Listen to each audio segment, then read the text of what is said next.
फरवरी के पहले हफ्ते में जम्मू कश्मीर में कुछ ऐसे वाक़ा पेश आए जो लोगों के लिए खौफनाक थे। सबसे पहले एक वायरल वीडियो क्लिप की बात करते हैं। इस वीडियो में जो शख्स नजर आ रहा है उसका नाम मक्खन दीन है और ये 26 साला नौजवान कुठवा के एक गांव का रहने वाला था। इस वीडियो में उसकी आवाज दबी सी है और वो अपनी बेगुनाही का इजहार कर रहा था और पुरजोर तौर पर मिलिटेंसी से अपने किसी भी ताल्लुक को जुटला रहा था। यह वीडियो एक मस्जिद में रिकॉर्ड किया गया था जहां आखिर में वो जहर खाकर खुदकुशी कर लेता है। इस वायरल वीडियो में मक्खन दीन ने कई सारी बातों का जिक्र किया, जिसमें उन्होंने इस बात का भी इकरार किया कि जब वो ज़ेर हिरासत थे तब उन्होंने पुलिस से ये भी कहा है कि उन्होंने मिलिटेंट्स को देखा है और उनके पास कई सारे नंबर्स भी मौजूद हैं।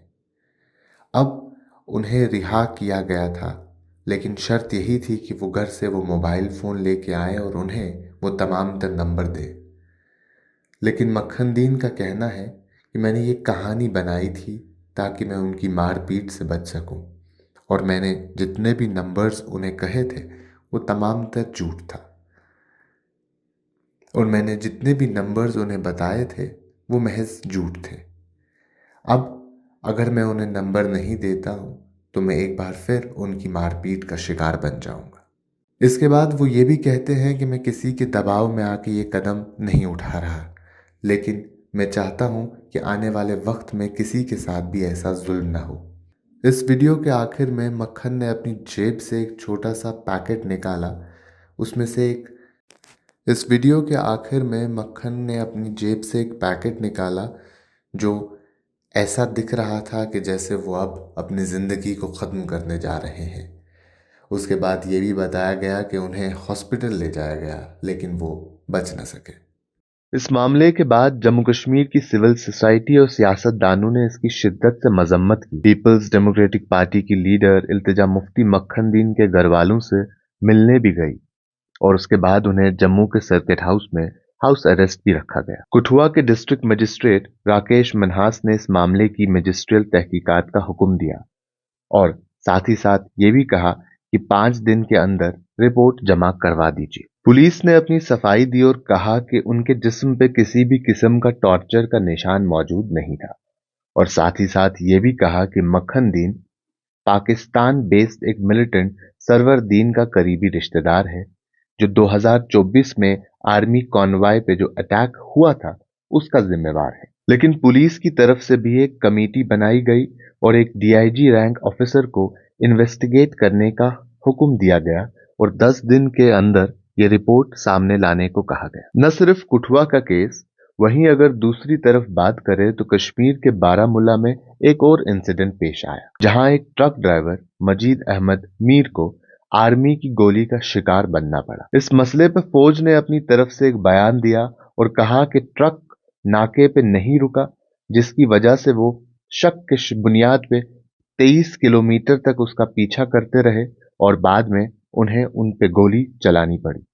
लेकिन वसीम के घरवालों ने फौज के इस बयान को जुटला दिया और वसीम के घरवालों का यह कहना है कि अगर फौज की इस बात में सच्चाई है तो सीसीटीवी फुटेज को सामने लाया जाए। वसीम की मौत पे भी लोगों ने अपना गम और गुस्सा इजहार किया। इंसाफ बिल्कुल सीसीटीवी फुटेज सह ताकि लग पता ये इंसिडेंट कित क्या गो और ये कोर्मुत तमिस मिल सही सजा सीसीटीवी फुटेज तमाम इन्वेस्टिगेशन ताकि पता लगन ये कोर। और तमाम तर सियासतदानों ने इस पे इजहार गम जताया। पीडीपी की इल्तिजा मुफ्ती ने इसे शॉकिंग कहा। पहले तो मेरी समझ में नहीं आता, आप कहते हैं कि कोई सिविलियन को आपने वाइल्ड गूस चेज में 24 किलोमीटर चेज किया and then when you are targeting the tyres, आप उनके ट्रक ड्राइवर के टायर्स को डिफ्लेट करना चाहते हैं, वो गोली उनको कैसे लग गई and how was he killed, how was he fatally killed. And I also want to ask the army कि आपने अगर उनका ट्रक सीज किया तो आपको उनके ट्रक में से क्या मिला।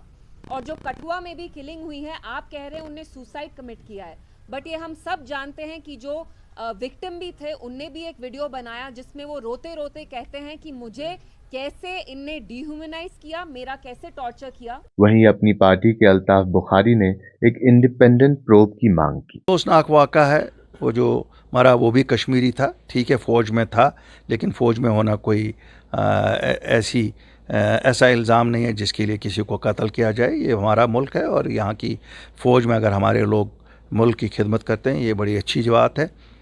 महबूबा मुफ्ती साहिबा की बेटी ने क्यों कहा कि इन्वेस्टिगेशन नहीं होनी चाहिए, बदकिस्मती की बात है। हर एक मसले को इन्वेस्टिगेट करना चाहिए ताकि हम इसकी तह तक पहुँचे। जो लोग इसमें मुलविस होंगे उनको सज़ा होनी चाहिए, इबरतनाक सज़ा होनी चाहिए। लेकिन जब हम सच्चाई तक पहुँचने की कोशिश में हों तो हमें इंश्योर करना चाहिए कि बेगुनाहों के साथ ज़्यादती ना हो। लेकिन इस हफ्ते में सिर्फ ये 2 इंसिडेंट्स नहीं हुए। इस हफ्ते की शुरुआत में कुलगाम में एक टारगेटेड किलिंग भी हुई थी, जिसमें एक एक्स सर्विसमैन मंजूर अहमद वागे और 2 सिविलियंस जिसमें उनकी वाइफ और एक बेटी शामिल थी, उन पे मिलिटेंट्स ने गोली चलाई थी। और उसके बाद मंजूर अपनी जान गंवा बैठे, लेकिन उनकी अहलिया और उनकी बेटी स्टेबल कंडीशन में बताई जाती है। इसके बाद इस इलाके में क्रैकडाउन हुआ, जिसमें 500 से जायद अफराद को पूछताछ करने के लिए गिरफ्तार किया गया। कठुआ इंसिडेंट की बात करें तो चीफ मिनिस्टर उमर अब्दुल्ला का कहना है कि हम जो हमारी कैपेसिटी और एबिलिटी में होगा वो तमाम तर चीजें करेंगे और जो भी कल्प्रिट्स होंगे उन्हें ढूंढने की कोशिश करेंगे। मेंबर पार्लियामेंट आगा सैयद रूहुल्लाह ने भी इन तमाम मसलों पे बात की। आपने फौरन बाद ही आपने सुना होगा, एक रिपोर्ट आई बदकिस्मती से एक नौजवान वसीम अहमद मीर के हवाले से, बारामूला का रहने वाला एक नौजवान जो कि हर किसी की तरह अपनी मेहनत करके शाम को अपने घर रोजी रोटी पहुंचाने की कोशिश कर रहा था।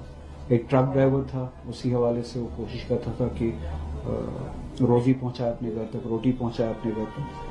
तो अचानक उसके कत्ल की न्यूज सामने आई। अब उस कत्ल को किस सर्कमस्टांसेस में आप देखना चाहेंगे वो आपके इंसाफ के पैमाने पे डिपेंड करता है। That depends on the principles that you hold, the sense of justice that you hold. Security forces कहती है कि वो ट्रक रुकी नहीं एक चेक पॉइंट पे, जहाँ पे चेक पोस्ट लगाया गया था सिक्योरिटी फोर्सेस की तरफ से।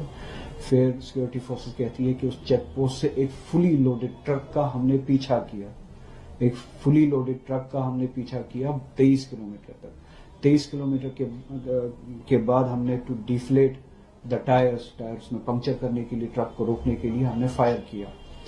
और वो फायर जो है वो टायर पे लगने के बजाय आप खुद ही अंदाजा लगा सकते हैं ट्रक ड्राइवर की पोजीशन में और टायर में कितना फर्क होता है। 2-3 फुट का तो कम से कम फर्क होता ही है। ट्रक ड्राइवर टायर से 2-3 फुट ऊपर ही बैठता है, 4 फुट ही होगा। तो उनका कहना है कि हमने टायर पे गोली चलाई, वो गोली सीने पे कैसे लगी, इट्स अ क्वेश्चन।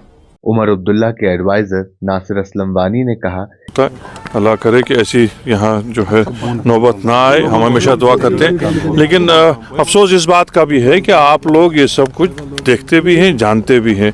जब ऐसे वाक़ात होते हैं तो आप इलेक्टेड गवर्नमेंट के पास आते हैं और उनको जवाबदेह बनाते हैं। आपको ये समझना चाहिए कि ये सब सवालात आपको एलजी साहब से पूछने चाहिए थे कि जब सिक्योरिटी की रिव्यू मीटिंग होती है, जब सिक्योरिटी के मामलात तय करने होते हैं, तब इलेक्टेड गवर्नमेंट को तो कॉन्फिडेंस में नहीं लिया जाता है। अभी तो आपने देखा कल ही दिल्ली में जब मीटिंग हुई, चीफ मिनिस्टर साहब को तो उसमें मदऊ नहीं किया गया। क्या ज़मीनी हक़ाइक़ हैं, क्या उसमें ब्रीफिंग है, क्या हालात यहाँ बने हुए हैं, इसके बारे में वो इलेक्टेड जो है चीफ मिनिस्टर साहब से कोई रब्ता नहीं करते हैं। तो यही एक वजह है कि हम कहते हैं कि इस जम्मू कश्मीर रियासत को रियासत का दर्जा वापस मिलना चाहिए और इससे एक जो है यूनिफॉर्म एक्शन होगा इन सब चीज़ों पे और जवाबदेही भी उसी चीज़ की होगी। अगर हमने कोई हमसे कोई कोताही रही होती तो हम आपके पास जवाबदेह हैं। जब हमको इस मामले में न सलाह मशवरे में हम शामिल हैं, न हम इसको डिसीजन मेकिंग में शामिल हैं, न इसको ग्राउंड पे अमलाने में हमारा कोई दस्तरस्त है, तो हम किस बात की जवाबदेही दें। अब ये देखना होगा कि ये क्राइसिस और किस डायरेक्शन में जाता है और क्या कुछ नताइज आने वाले वक्त में सामने आते हैं।